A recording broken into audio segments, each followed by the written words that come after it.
ప్రియ శ్రోతలు, మీ బైబిళ్ళు తెరవండి. ఈరోజు మన పాఠం ప్రకటన గ్రంథం 10వ అధ్యాయం 5 నుండి 11వ వచనం వరకు జాగ్రత్తగా వినండి. సముద్రము మీద భూమి మీద నిలిచి ఉండగా నేను చూచిన ఆ దూత తన కుడి చెయ్యి ఆకాశము తట్టు ఎత్తి పరలోకమును అందులో ఉన్న వాటిని, సముద్రమును అందులో ఉన్న వాటిని సృష్టించి యుగయుగములు జీవిస్తున్న వాని తోడని ఒట్టు పెట్టుకొని, ఇక ఆలస్యముండదు గాని 7వ దూత పలికే దినములలో అతడు బూర ఊదబోతూ ఉండగా దేవుడు తన దాసుడైన ప్రవక్తలకు తెలిపిన సువార్త ప్రకారము దేవుని మర్మము సమాప్తమవుతుంది అని చెప్పాడు. అంతటా పరలోకము నుండి నేను విన్న స్వరము మరల నాతో మాట్లాడుతూ అన్నది, అది నేను విన్నాను. ఏమనగా, నీవు వెళ్ళి సముద్రము మీద భూమి మీద నిలిచి ఉన్న ఆ దూత చేతిలో విప్పబడి ఉన్న ఆ చిన్న పుస్తకం తీసుకో. నేను ఆ దూత వద్దకు వెళ్ళి ఆ చిన్న పుస్తకము నాకివ్వు అని అడుగగా ఆయన అన్నాడు, దాన్ని తీసుకొని తినివెయ్యి. అది నీ కడుపున చేదవుతుంది గాని నీ నోటికి తేనె వలె మధురముగా ఉంటుంది. అంతట నేను ఆ చిన్న పుస్తకమును దూత చేతిలో నుండి తీసుకొని దానిని తినేశాను. అది నా నోటికి తేనె వలె మధురంగానే ఉంది గాని నేను దానిని తినివేసిన తరువాత నా కడుపునకు చేదయింది. అప్పుడు వారన్నారు, నీవు ప్రజలను గూర్చి, జనములను గూర్చి, ఆయా భాషలు మాట్లాడేవారిని గూర్చి, అనేక మంది రాజులను గూర్చి మరల ప్రకటించడం అగత్యం. ప్రియ శ్రోతలు, వింటున్నారా? బలిష్ఠుడైన దూత తన సృష్టికర్త సజీవుడు అయిన దేవుని పేరట ప్రమాణం చేస్తున్నాడు. గనుక ఇతడు క్రీస్తు కాడు అని మనము ఇట్టే గ్రహించగలం. ఆ దూత తన కుడి చెయ్యి ఆకాశము తట్టు ఎత్తి ఒట్టు పెట్టుకొని మరీ మాట్లాడాడు. నిత్యుడైన సృష్టికర్త పేరట ప్రమాణం చేశాడు. ఈ దూతే క్రీస్తు అయితే మరొకరి పేరట ప్రమాణం చేయడు గదా. హెబ్రీ పత్రిక 6వ అధ్యాయం 13వ వచనం, దేవుడు అబ్రహాముకు వాగ్దానము చేసినప్పుడు తనకంటే ఏ గొప్పవాని తోడు అని ప్రమాణము చెయ్యలేకపోయాడు. గనుక తన తోడు అనే ప్రమాణం చేశాడు. దేవుని కంటే గొప్పవాడు మరెవరున్నారు? ఈ బలిష్ఠుడైన దూత తనకంటే గొప్పవాడైన దేవుని తోడు అని ప్రమాణం చేశాడు. ఇతడు దూత మాత్రమే, దేవుడు కాడు. యేసుక్రీస్తు నిత్యుడైన దేవుడు. కలిగి ఉన్నదేది ఆయన లేకుండా కలుగలేదు. యోహాను సువార్త 1వ అధ్యాయం 1-2 వచనాలు, ఆదియందు వాక్యము అనగా క్రీస్తు ఉన్నాడు. ఆ వాక్యమే దేవుని వద్ద ఉన్నాడు.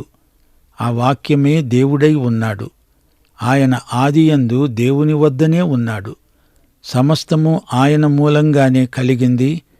యోహాను సువార్త 8వ అధ్యాయం 58వ వచనంలో ప్రభువే స్వయంగా అన్నాడు, అబ్రాహాము పుట్టక మునుపే నేనున్నానని మీతో నిశ్చయంగా చెబుతున్నాను. యేసే సృష్టికర్త. ఈ సృష్టి ఆయన లేకుండా కలుగలేదు. యోహాను సువార్త 1వ అధ్యాయం 3వ వచనం, కొలసీ పత్రిక 1వ అధ్యాయం 16వ వచనం కూడా ఇదే మాట అంటోంది. ఆయన అదృశ్య దేవుని స్వరూపి అయి సర్వసృష్టికి ఆది సంభూతుడై ఉన్నాడు. ఏలయనగా ఆకాశమందున్నవి, భూమి యందున్నవి, దృశ్యమైనవి గాని అదృశ్యమైనవి గాని, అవి సింహాసనములైనా, ప్రభుత్వములైనా, ప్రధానులైనా, అధికారములైనా సర్వము ఆయన యందు సృజించబడింది. సర్వము ఆయన ద్వారా, ఆయనను బట్టి సృజించబడింది.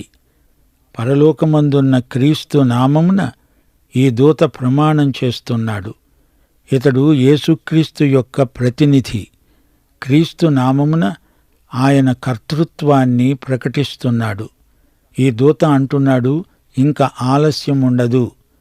మత్తయి సువార్త 24వ అధ్యాయం 22వ వచనం ప్రభువు అన్నాడు, ఆ దినములు తక్కువ చేయబడకపోయిన ఎడల ఏ శరీరీ తప్పించుకోడు. ఏర్పరచబడిన వారి నిమిత్తము ఆ దినములు తక్కువ చేయబడతాయి. ఈ బలిష్ఠుడైన దూత ఏర్పరచబడిన వారితోనే మాట్లాడుతున్నాడు. అంతము వరకు సహించిన వాడే రక్షించబడతాడు. ఎందుకని? వారు ముద్రించబడిన వారు, రక్షిత ప్రజానీకం. వారు మహాశ్రమల కాలంలో గుండా వచ్చినవారు. ప్రకటన గ్రంథం 6వ అధ్యాయం 10వ వచనంలోని హతసాక్షుల ప్రార్థనకు ఇది జవాబు. యేసు ప్రభువు నీ రాజ్యము వచ్చునుగాక అని చేసిన ప్రార్థనకు ఇది జవాబు. క్రీస్తు రాకడ ప్రవచనం నెరవేర్పు ఎంత త్వరలో జరుగుతుందో తెలీదుగాని తప్పక జరుగుతుంది. దేవునికి స్తోత్రం. 7వ దూత బూర ఊదగానే జరగబోయే సంఘటనలు ఇక్కడ పేర్కొనబడినవి. 6వ బూర మోతతో మహాశ్రమల కాలం ముగిసినట్లే. అప్పుడు దేవుని మర్మమంతా పూర్తిగా బయలుపరచబడుతుంది. ఇశ్రాయేలు జాతిని గురించిన మర్మమొకటి ఉన్నది. తీర్పు, శ్రమలు, అన్యాయం, దేవుని మౌనం, రాబోయే రాజ్యం, ఇవన్నీ మర్మాలే. అన్నిటికీ ప్రాతిపదికమైన ప్రశ్న ఒకటి ఉంది. దేవుడు ఎందుకు ఈ లోకంలో చెడుగును ఉండనిస్తున్నాడు? ఇంతకాలము దేవుడు చెడుగును ఎలా సహిస్తున్నాడు? దేవుడెందుకు చర్య తీసుకోకుండా మౌనంగా ఉన్నాడు? మనుషులు పలు విధాలుగా వ్యాఖ్యానాలు చెప్పవచ్చుగాని తన రాకడ సమయాన్ని ఖచ్చితంగా ప్రభువు ఎవరికీ చెప్పి ఉండలేదు. ఆయన సన్నిధిలోకి వెళ్ళి ఆయనను ముఖాముఖిగా చూచే వరకు మనకి మర్మం బోధపడదు. మర్మాలన్నీ తెలుసుకునే కంటే తెలుపగల యేసుక్రీస్తును తెలుసుకొని ఉండడం శ్రేయస్కరం. ఆయన చేయి పట్టుకొని చీకట్లో గుండా నిశ్చింతగా నడిచిపోగలను. గమ్యం చేరాక అన్నీ బోధపడతాయి. మర్మమంతా విడిపోతుంది. చిమ్మ చీకట్లు తొలగిపోతాయి. ఆయన సృష్టికర్త, నీ విమోచకుడు. ఆయన చేతిలో చెయ్యేసి నడిచిపో. అది నీకు ఎంతైనా క్షేమకరం. ఆయన మానవులలో, దేవదూతలలో అందరిలో అతి శ్రేష్ఠుడు, అద్వితీయుడు. యోహాను ఆ చిన్న పుస్తకాన్ని తినేయడం ఒక విశేషం. ఆ పుస్తకం తీసుకుని తిను.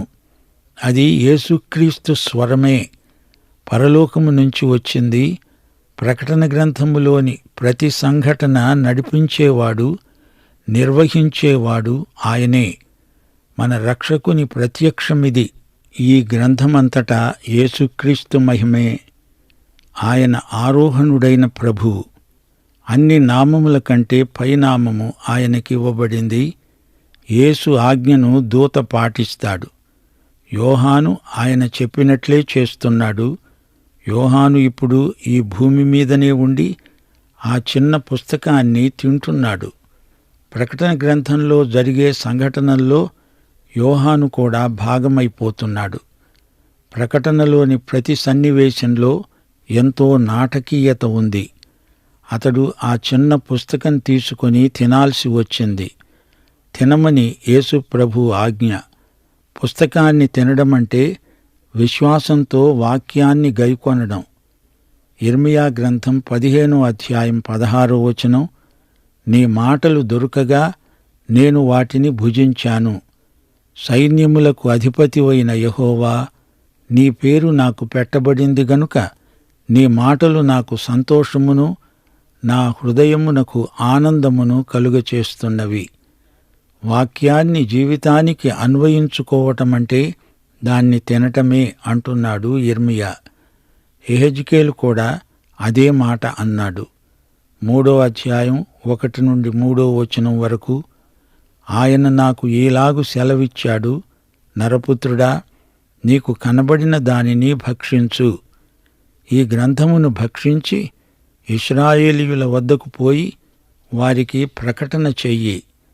నేను నోరు తెరువగా ఆయన ఆ గ్రంథము నాకు తినిపించి, నరపుత్రుడా, నేనిస్తున్న ఈ గ్రంథాన్ని ఆహారముగా తీసుకొని దానితో నీ కడుపు నింపుకొనుమని నాకు సెలవీయగా నేను దానిని భక్షించాను. అది నా నోటికి తేనె వలె మధురముగా ఉంది.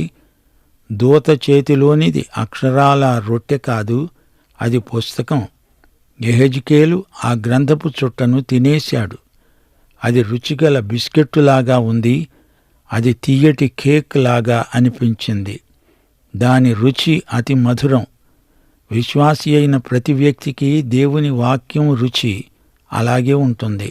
సామెతలు 16వ అధ్యాయం 24వ వచనం, ఇంపైన మాటలు తేనె పట్టులాంటివి, అవి ప్రాణమునకు మధురమైనవి, ఎముకలకు ఆరోగ్యకరమైనవి. ఇక 119వ కీర్తనలో దేవుని వాక్య మాధుర్యం అడుగడుగునా కానవస్తుంది. 119వ కీర్తన 103వ వచనం అంటోంది, నీ వాక్యములు నా జిహ్వకు ఎంతో మధురములు, అవి నా నోటికి తేనె కంటే తీపిగా ఉన్నవి. అయితే ప్రకటన గ్రంథంలో యోహాను తిన్న చిన్న పుస్తకం తీర్పును గురించింది. అది తీపి అనిపించింది. ఎందుకనగా సుదూర భవిష్యత్తు మధురమైంది. ఆదికాండం 18వ అధ్యాయం 17వ వచనంలో యెహోవా అన్నాడు, నేను చేయబోయే కార్యమును అబ్రాహాముకు దాచుతానా? అబ్రాహాము నిశ్చయముగా బలముగల గొప్ప జనమవుతాడు. అతని మూలముగా భూమిలోని సమస్త జనములు ఆశీర్వదించబడతాయి. అనగా అబ్రహాము నా స్నేహితుడు, నేను చెయ్యబోయేదేమిటో దాపరికం లేకుండా అతనికి చెప్పేస్తాను అన్నాడు దేవుడు. దేవుడు ఏమి చెయ్యబోతున్నాడో తెలుసుకోవడం మధురానుభూతి. అయితే తీర్పు రాబోతోంది అని తెలిసినప్పుడు చేదు అనిపిస్తుంది. యోహాను దేవుని వాక్యాన్ని ఆప్యాయంగా గైకొన్నాడు. భయంకరమైన తీర్పు రాబోతోంది అనేసరికి అతని ఆత్మలో వేదన, హృదయంలో పరితాపం కలిగాయి. నోటిలో తీయగానే ఉంది, అది జీర్ణమవుతూ ఉండగా చేదనిపించింది. దేవుని వాక్యాన్ని చదివినా విన్నా మనకు దేవుని మనస్సు కావాలి. ప్రకటన గ్రంథం వినడానికి బాగానే ఉంది, తీయగా ఉంది. దేవుడు చెయ్యబోయేదేమిటో, ఆయన భవిష్యత్ కార్యక్రమమేమిటో తెలుసుకోవడం మనకెంతో సంతోషం, ఉత్సాహం. క్రీస్తును తిరస్కరించే ఈ లోకానికి వచ్చే తీర్పు ఎంతో భయానకమైంది అని తెలిసినప్పుడు వేదన చెందుతాము. ప్రవచనం చేదు నిజం. కొందరు ప్రవచనాలను బహుశ్రద్ధగా అధ్యయనం చేయసాగుతున్నారు. దానిని తమ స్వంత జీవితాలకు అన్వయించుకునేటప్పుడు వారు ఆ చేదును భరించలేక ప్రవచనాలను ఆసక్తిగా చదవరు, వినరు. ప్రకటన గ్రంథం అంటే నాకు భయమేస్తుంది, అది నాకు వద్దు అంటారు కొందరు. అయినా అది నీ నోటికి తీపి అనిపించాలి, నీవు తినాలి, అది నీకు మంచిది. ప్రవచనాన్ని ధ్యానపూర్వకంగా అభ్యసిస్తే, అధ్యయనం చేస్తే అది నీ పరిశుద్ధ జీవితానికి ఎంతో దోహదపడుతుంది. ఇది ముమ్మాటికి నిజం. 1 యోహాను 3వ అధ్యాయం 3వ వచనం అంటోంది, తనలో ఈ నిరీక్షణ గలవాడు తనను తాను పవిత్రపరచుకుంటాడు. ప్రవచన విద్యార్థులై ఉండి పాపంలో జీవించడం ఎలా కుదురుతుంది? దేవుని వాక్యం తన పని మనలో స్వేచ్ఛగా జరిగించేందుకు వాక్యానికి అధికారమున్నది. వాక్యాన్ని మనలో సమృద్ధిగా నివసింపనివ్వాలి. ప్రవచనాలలో ఆసక్తి చూపేవారు పరిశుద్ధత యందు కూడా ఆసక్తి చూపాలి. క్రీస్తునందు ఆసక్తి ఎక్కువ అవ్వాలి గాని అంత్యక్రీస్తు సంగతుల మీద కుతూహలం పెంచుకోవద్దు. సరే, ఇక్కడ యోహానుకు ఇవ్వబడిన ఆజ్ఞ, నీవు ప్రజలను గూర్చి, జనములను గూర్చి, ఆయా భాషలు మాట్లాడేవారిని గూర్చి, అనేక మంది రాజులను గూర్చి ప్రవచించాలి. ఇది అగత్యమే, ఇది నీ కర్తవ్యం. యోహాను గొప్ప అపోస్తలుడు, పరమార్థ జ్ఞాని. లోకములోని సమస్త జాతులు, సమస్త రాజ్యాలు సువార్త వినాలి అని అతనికి తెలుసు. తీర్పు రాబోతోంది. అది రాకముందే ప్రజలందరూ జాతి మత కుల వివక్షత లేకుండా వాక్యం వినాలి, గైకొనాలి. వారు మహాశ్రమల కాలం గుండా వెడతారు. శ్రమలు చేదు, కాని ఆ తరువాత మధురమైన 1000 ఏండ్ల పాలన అనుభవం ఉంది. అందుకే తాను తిన్న చిన్న పుస్తకం అతని కడుపులో చేదు అనిపిస్తోంది. యేసు వచ్చి రాజ్యం స్థాపించడానికి ముందే అనేకులు రాజ్య సువార్త వినాలి. యోహానుకు ప్రభువు ఇదే ప్రత్యేక ఆజ్ఞగా చెబుతున్నాడు. ఇంకా ఎన్నెన్నో ప్రవచనాలు యోహాను పలకబోతున్నాడు. ప్రకటన గ్రంథం సగం కూడా ఇంకా మనం అధ్యయనం చేయలేదు. ఇంకా సగానికి పైగా ఉంది. జాతులను గురించిన ప్రవచనాలు వినబోతున్నాము. లోక ప్రజలందరిపైకి తీర్పు రాబోతోంది. 12వ అధ్యాయం నుంచి ఎన్నో ప్రవచనాలున్నాయి. వాటిని యోహాను ద్వారా దేవుడే పలకబోతున్నాడు. ప్రియశ్రోతలు, ప్రవచన అధ్యయనం మన జీవితాలపై శాశ్వతమైన ప్రభావం చూపుతుంది. ఒక వ్యక్తి క్రీస్తుకు అతి సన్నిహితుడవుతాడు లేదా మరీ దూరస్థుడవుతాడు. యోహాను పుస్తకం తీసుకోవాలి, తినాలి. ఇది బలవంతం కాదు, స్వచ్ఛందంగా తీసుకొని తినాలి. తీసుకోవలసిన వాడు యోహాను. దేవుని ప్రత్యక్షాన్ని నీవైనా నేనైనా ఆసక్తితో గైకొనాలి.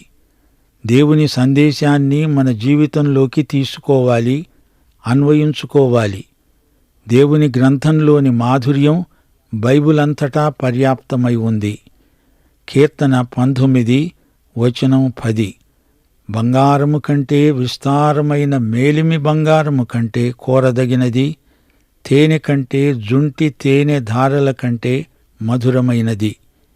యూదుల పిల్లలు అక్షరాభ్యాసంలో గోధుమ పిండి తేనె కలిపి చేసిన ముద్దతో ఒక పలకను చేసి దానిపై అక్షరాలు రాయిస్తారు. ఆ అక్షరాలను పిల్లల చేత చెప్పిస్తారు, దిద్దిస్తారు. ఒక్కొక్క అక్షరం పిల్లవాడి నోట్లో పెట్టి ఇది ఎలా ఉంది అని అడిగితే ఆ పిల్లవాడు తీయగా ఉంది అని చెబుతాడు. ఆ తరువాత ఆ అక్షరాలను పలుకుతూ ఆ మొత్తం ముద్దను తినిపిస్తారు. దేవుని మాటలు మధురం అని వారిలో అదే భావన స్థిరపడిపోతుంది. ఈ వాక్యం తీపి చేదు కూడా. దేవుడు యోహానును తన సేవకుడుగా ఎంపిక చేసుకున్నాడు. అది మధురానుభూతి. అయితే అతడు ప్రకటించే సందేశం దేవుని ఉగ్రత తీర్పు. అది చేదుగా ధ్వనిస్తుంది. పరలోక మర్మాలను యోహాను తెలుసుకున్నాడు. దేవుని ప్రత్యక్షం పొందాడు, ఆనందించాడు. అయితే ఇప్పుడతడు తీర్పును ప్రకటించాలి. ఇది కఠినమైన అనుభవం. అయితే తీర్పు చేదు తరువాత 1000 ఏండ్ల పాలన మధురమైన నిరీక్షణ. మహాశ్రమలు, అంత్యక్రీస్తు మొదలైన అంశాలెన్నో మనం వినబోతున్నాము. దేవునికి స్తోత్రం. ఆయన మహిమకు వ్యతిరేక దుష్టశక్తికి అంత్యక్రీస్తు ప్రతీక. క్రీస్తు పరిశుద్ధుడు, దేవుడు అభిషేకించిన రాజు. అంత్యక్రీస్తు అపరిశుద్ధుడు, అతడు దుష్టరాజు. క్రీస్తు దేవుని అవతారం, దేవుడు మంచితనానికి ప్రతీక. అంత్యక్రీస్తు దేవ వ్యతిరేకి, చెడుగుకు మరో పేరే అంత్యక్రీస్తు. అంత్యక్రీస్తు జాడలు బైబిల్ అంతటా అక్కడక్కడ కనపడుతూనే ఉంటాయి. యెషయా గ్రంథం 27వ అధ్యాయం 1వ వచనం, తీవ్ర సర్పమైన మకరమును, వంకర సర్పమైన మకరమును ఆయన దండిస్తాడు. మకరమనే ఘటసర్పం అంత్యక్రీస్తు చిత్రపటం. యెషయా గ్రంథం 51వ అధ్యాయం 9వ వచనం, రాహాబును తుత్తునియలుగా నరికివేసిన వాడవు నీవే కదా, మకరమును పొడిచిన వాడవు నీవే కదా. ప్రకటన 12వ అధ్యాయం 9వ వచనం, ఘటసర్పం. ఇది ఆది సర్పమైన మహాఘటసర్పం. అంత్యక్రీస్తు క్రీస్తు విరోధి, వ్యతిరేకి. పాఠం ఇంతటితో ముగిసింది. తలలు వంచండి, ప్రార్థన చేసుకుందాం. మహాపరిశుద్ధుడవైన మా పరమ తండ్రి, నీవు మాకు అనుగ్రహించిన నీ పవిత్ర వాక్యము కొరకు నీకు కృతజ్ఞతాస్తుతులు. నీ వాక్యమును మేము ఆప్యాయంగా భుజించాలి. అది మాకు నీవు అనుగ్రహించిన పరలోకపు మన్నా. ఇది తినడానికి తియ్యగానే ఉంది, కాని అది మాలోకి వచ్చి అది మాలో పనిచేస్తూ ఉండగా చేదు అనిపించవచ్చు.